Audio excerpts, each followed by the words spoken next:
Hello everyone, welcome back to our channel future academy. நான் உங்கள் சிவகார்த்தி.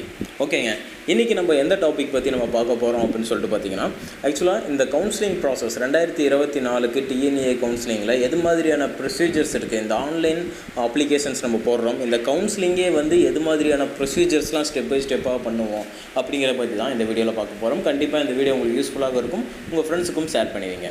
ஓகேங்க, first of all என்ன rules, first of all நம்ம எது மாதிரியான ஸ்டெப்பில் போவோம் அப்படின்னு சொல்லிட்டு பார்த்தீங்கன்னா, உங்களுக்கு டிஎன்ஏலேருந்து அப்ளிகேஷன் ரெஜிஸ்ட்ரேஷன் ஃபஸ்ட்டு ஓப்பன் பண்ணுவாங்க. சரிங்களா, இப்போ அப்ளிகேஷன் ரெஜிஸ்ட்ரேஷன் தான் இப்போ போயிட்டுருக்கு. இந்த அப்ளிகேஷன் ரெஜிஸ்ட்ரேஷன் பார்த்தீங்கன்னா நம்ம ஆன்லைன் மூலியமாக பண்ணுற மாதிரி இருக்கும். டிஎன்ஏட அஃபிஷியல் வெப்சைட்டில் போய்ட்டு இந்த ஆன்லைன் பண்ணுற மாதிரி இருக்கும். Application it's just registration. ஓகேங்களா, நிறைய ஸ்டூடெண்ட்ஸ் நினச்சிக்கிறாங்க இந்த ரெஜிஸ்ட்ரேஷனே பண்ணுறது நம்ம ஒரு குறிப்பிட்ட காலேஜில் அட்மிஷன்ஸ் போடுற மாதிரி அப்படின்னு நினச்சிக்கிறாங்க. நாட் அட் ஆல், அப்படிலாம் கிடையாது. ஆக்சுவலாக இது ஜஸ்ட் ரெஜிஸ்ட்ரேஷன். நீங்கள் வந்து இந்த டிஎன்ஏ 2024 வந்து பார்ட்டிசிபேட் பண்ண போகிறீங்க அப்படிங்கிறத ஒரு ரிஜிஸ்டர் பண்ணக்கூடிய ஒரு விஷயம்தான். ஓகேங்களா, ஃபஸ்ட்டு அப்ளிகேஷன் விடுறாங்க, அடுத்தது நம்ம ரிஜிஸ்ட்ரேஷன் பண்ண போகிறோம். இது அடுத்த ப்ராசஸ். இந்த ரிஜிஸ்ட்ரேஷனுக்கு அப்புறம் பார்த்தீங்கன்னா உங்களுக்கு என்ன நடக்கும் அப்படின்னு சொல்லிட்டு பார்த்தீங்கன்னா, இந்த டாக்குமெண்ட்லாம் நீங்கள் அப்லோட் பண்ணுற மாதிரி இருக்கும். உங்களுக்கு ரிஜிஸ்ட்ரேஷன் லாஸ்ட் டேட் பார்த்தீங்கன்னா 6/6/2024 ரிஜிஸ்ட்ரேஷன் லாஸ்ட் டேட்டுங்க. இதே பார்த்தீங்கன்னா உங்களுக்கு டாக்குமெண்ட் அப்லோட் லாஸ்ட் டேட் எப்போன்னு சொல்லிட்டு பார்த்தீங்கன்னா 12/6/2024 வந்து டாக்குமெண்ட் நீங்கள் அப்லோட் பண்ணக்கூடிய டாக்குமெண்ட்டோட லாஸ்ட் டேட் வந்து 12ஆம் தேதி. இந்த டேட்டுக்குள்ளே பார்த்தீங்கன்னா நீங்கள் எல்லா டாக்குமெண்ட்ஸும் அப்லோட் பண்ணியிருக்கணும். ஃபர்தராக அடுத்த என்ன வெரிஃபிகேஷன் நடக்கும் அப்படின்னு சொல்லிட்டு பார்த்தீங்கன்னா டாக்குமெண்ட் வெரிஃபிகேஷனுங்க. ஓகேங்களா, இந்த டாக்குமெண்ட் வெரிஃபிகேஷன் அப்படிங்கிறது என்ன அப்படின்னு சொல்லிட்டு பார்த்தீங்கன்னா, நீங்கள் அப்லோட் பண்ணக்கூடிய டாக்குமெண்ட்ஸ் எல்லாமே வெரிஃபை பண்ணுற மாதிரி இருக்கும். ஓகேங்களா, நீங்கள் ஜென்ரல் கேட்டகரியில் வரீங்க அப்படிங்கிறப்போ ஜென்ரல் ஸ்டூடெண்ட்ஸாக இருக்கீங்க, 7.5 இருக்கட்டும், ஜென்ரல் கேட்டகரி இது மாதிரி கேட்டகரிஸில் வரீங்க அப்படின்னா உங்களுக்கு வந்து டிஎஃப்சி சென்டரில் உங்கள் நியர்பைலேயே பார்த்தீங்கன்னா ஒவ்வொரு டிஸ்ட்ரிக்குமே பார்த்தீங்கன்னா டிஎஃப்சி சென்டர்ஸ் வந்து கவர்மெண்ட் வந்து அலாட் பண்ணியிருக்காங்க.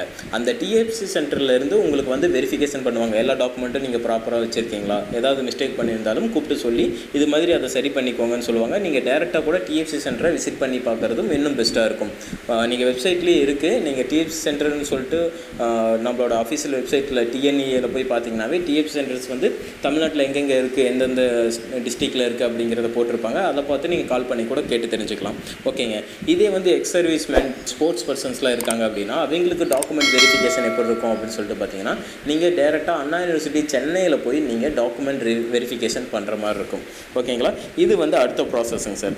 அதுக்கப்புறம் பார்த்தீங்கன்னா உங்களுக்கு என்ன ப்ராசஸ்னால் ரேங்கிங் ரிலீஸ் பண்ணுவாங்க. ஓகேங்களா, உங்களோட கட் ஆஃபுக்கும் உங்களோட கம்யூனிட்டிக்கும் பார்த்தீங்கன்னா ஜென்ரல் கேட்டகரியில் ஓவராலாக உங்களோட ரேங்கிங் என்ன அப்படிங்கிறதும், இல்லை உங்களோட பிசி கம்யூனிட்டியில் இருக்கீங்கன்னா பிசி கம்யூனிட்டியில் உங்களோட கட் ஆஃபுக்கு எத்தனாவது ரேங்கிங்கில் வரீங்க அப்படிங்கிறதும் வந்து உங்களுக்கு ரிலீஸ் பண்ணுவாங்க. இது ரொம்பவே ஒரு முக்கியமான விஷயம். சரிங்களா, இது வந்து எலிஜிபிள் பர்சனுக்கு தான் இந்த ரேங்கிங் வந்து ரிலீஸ் பண்ணுவாங்க. நல்லா ஞாபகம் வச்சுக்கோங்க.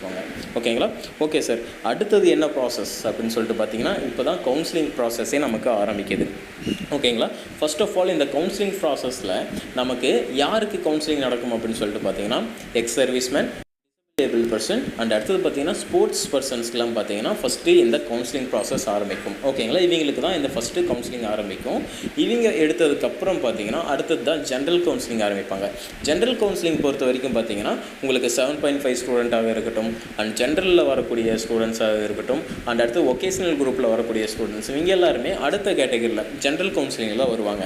ஓகேங்களா, அதுக்கு கவுன்சிலிங் பொறுத்த வரைக்கும் பார்த்தீங்கன்னா உங்களுக்கு வந்து ஒரு குறிப்பிட்ட டேட்ஸ் இருக்கும். இந்த டேட்டுக்குள்ளே வந்து 2 நாள் உங்களுக்கு வந்து அப்ளிகேஷன் ஆக்சுவலாக பார்த்தீங்கன்னா ஒரு 2 நாள் நீங்கள் வந்து சாய்ஸ் ஃபில்லிங் பண்ணுற மாதிரி இருக்கும். சரிங்களா, அடுத்து ஒரு நாள் டைம் கொடுத்து நீங்கள் சீட் அலாட்மெண்ட் பண்ணுற மாதிரி கன்ஃபர்மேஷன்ஸ் ஆகும். இது மாதிரி நிறைய ப்ரொசீஜர்ஸ் இருக்குது. ஆனால் எல்லாமே சிம்பிளாக தான் இருக்கும். நம்ம பார்க்குறப்ப தான் எல்லாமே கொஞ்சம் ஏதோ பயப்படுத்துகிற மாதிரி வித்தியாசமாக இருக்கிற மாதிரி இருக்கும்.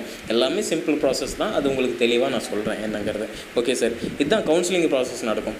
கவுன்சிலிங் ப்ராசஸ் நடந்ததுக்கப்புறம் பார்த்தீங்கன்னா இது வந்து ஆக்சுவலாக 3 ரவுண்டாக தான் இந்த வருஷம் நடக்க போகுது. ஓகேங்களா, உங்களோட கட் ஆஃபுக்கு வந்து எந்த ரவுண்டில் வரீங்க அப்படிங்கிறத நம்ம தனியாக சொல்லலாம். ஓகேங்களா, ஓகேங்க. இந்த கவுன்சிலிங் ப்ராசஸில் பார்த்தீங்கன்னா உங்களுக்கு சாய்ஸ் ஃபில்லிங் நடக்கும். ஓகேங்களா, ஃபஸ்ட்டு எடுத்தோன்னே சாய்ஸ் ஃபில்லிங்.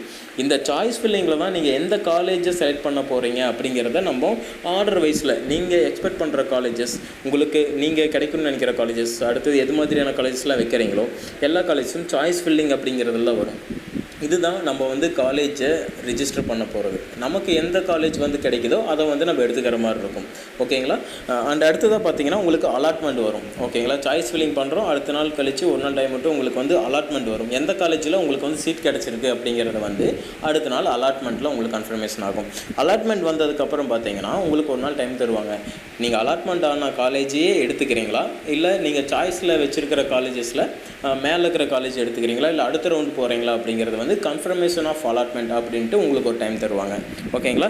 இதுதான் இந்த ப்ராசஸ்ங்க, கவுன்சிலிங் ப்ராசஸ். ஓகேங்களா? கவுன்சிலிங் இது அலாட்மெண்ட் பண்ணிட்டீங்க, இந்த காலேஜ் எனக்கு கிடச்சிருச்சு, ஓகே இந்த காலேஜை நான் எடுத்துக்கிறேன் அப்படின்னு முடிவு பண்ணிட்டீங்கன்னா நீங்கள் கன்ஃபர்மேஷன் கொடுத்து கிடைச்ச காலேஜை நீங்கள் எடுத்துகிட்டு அடுத்த 2 days நீங்கள் காலேஜை போய் டேரெக்டாக விசிட் பண்ணி பேமெண்ட் பண்ணுற மாதிரி இருக்கும், ஃபீஸஸ் கட்டுற மாதிரி இருக்கும், ஒரிஜினல்ஸில் சப்மிட் பண்ணுற மாதிரி இருக்கும். அப்படி நீங்கள் பண்ணிட்டீங்கன்னா உங்களுக்கு காலேஜ் ஓகே ஆயிடுச்சு, நீங்கள் அந்த காலேஜில் படிக்கிறீங்க அப்படின்னு சொல்லிட்டு உங்களுக்கு ரெஜிஸ்டர் ஆயிருங்க.